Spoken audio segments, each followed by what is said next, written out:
Alrighty, haven't done one of these in quite a while. I have actually gone through and played the New Order, the New Colossus, and the Old Blood.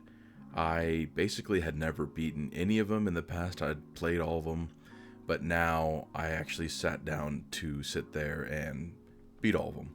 For a while, basically every single Wolfenstein game had been on sale on Steam.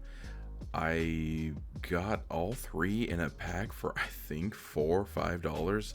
That's pretty hard to pass up. And one thing I'll say about this game, considering it did come out in that period of time where the Xbox One and the PS4 had just come out, and so you had developers make games still for the 360 and PS3, but also for the Xbox One and PS4.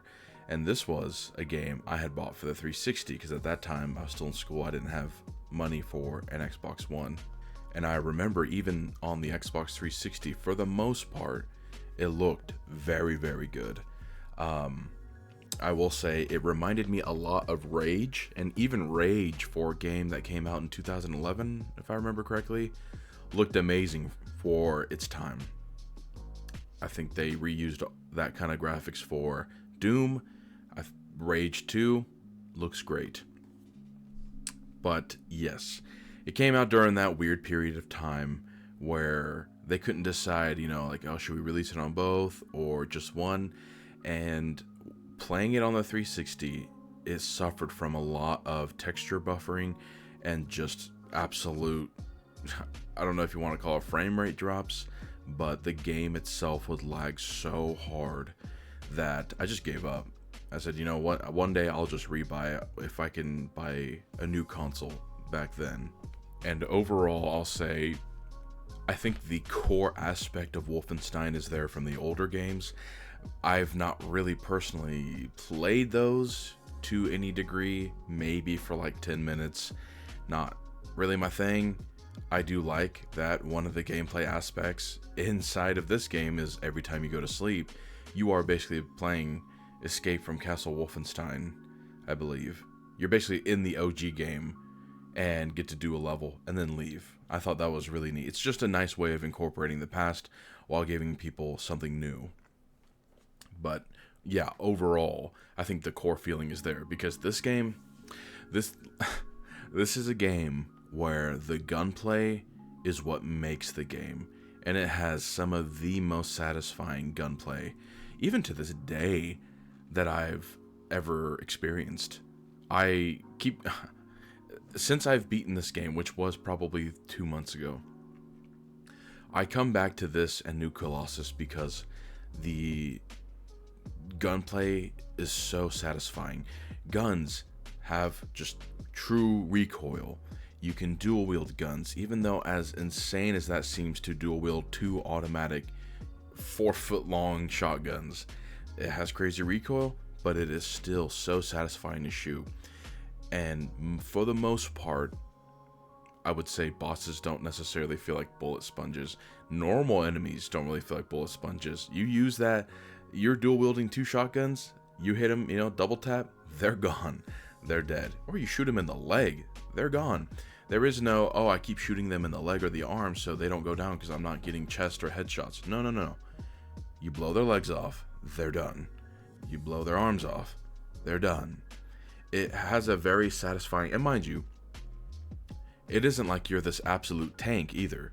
As much as the game is meant for you to go around, shoot things, be a, quote unquote, just unstoppable Terminator, you can die incredibly fast.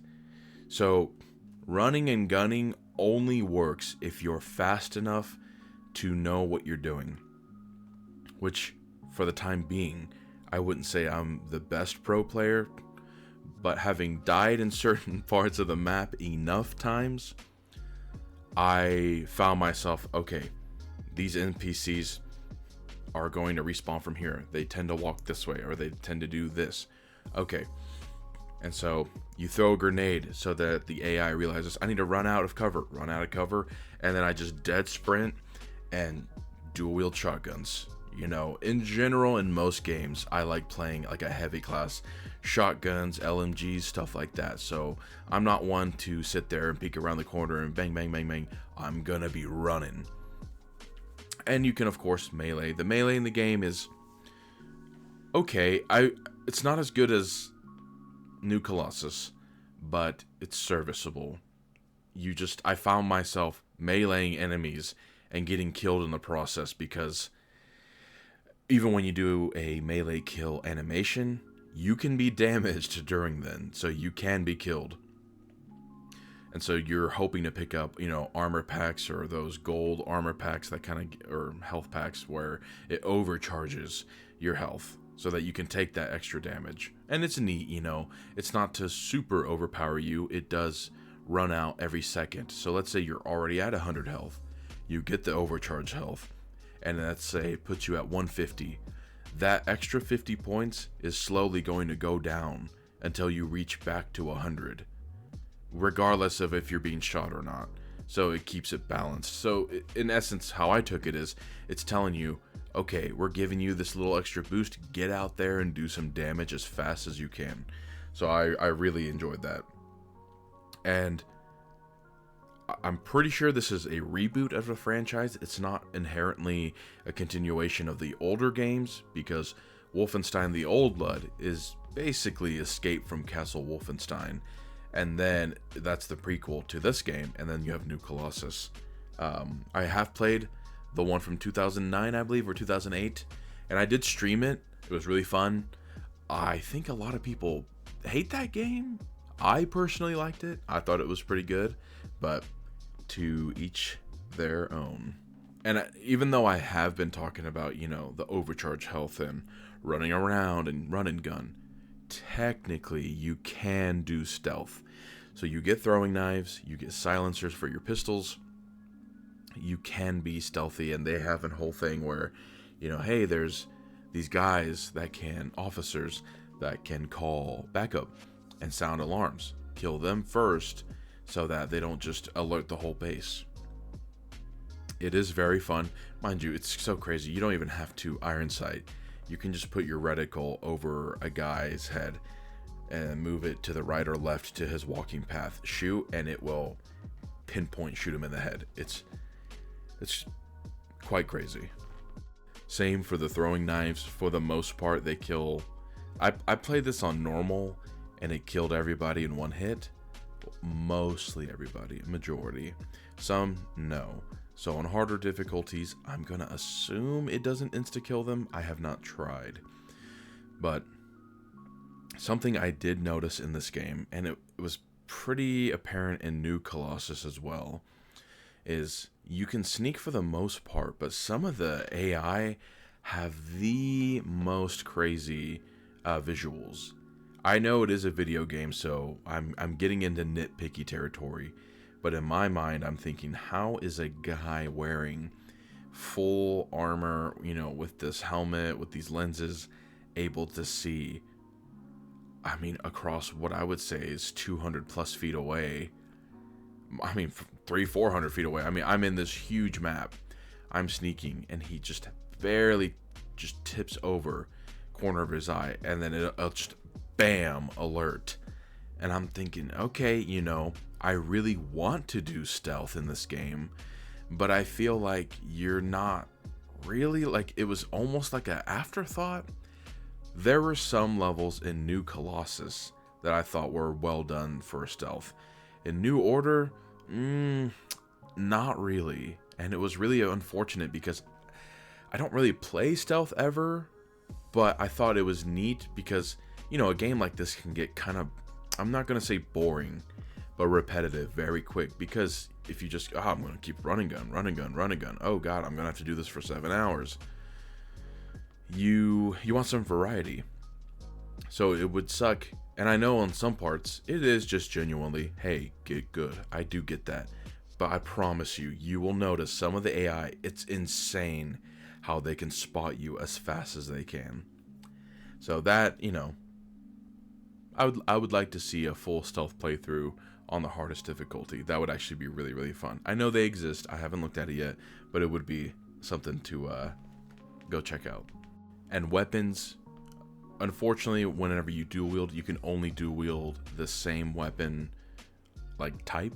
So I can only dual wield 2 pistols, 2 shotguns, or 2 assault rifles. I cannot do 1 pistol, 1 assault rifle, or 1 shotgun, 1 assault rifle. It's just 2 of the same.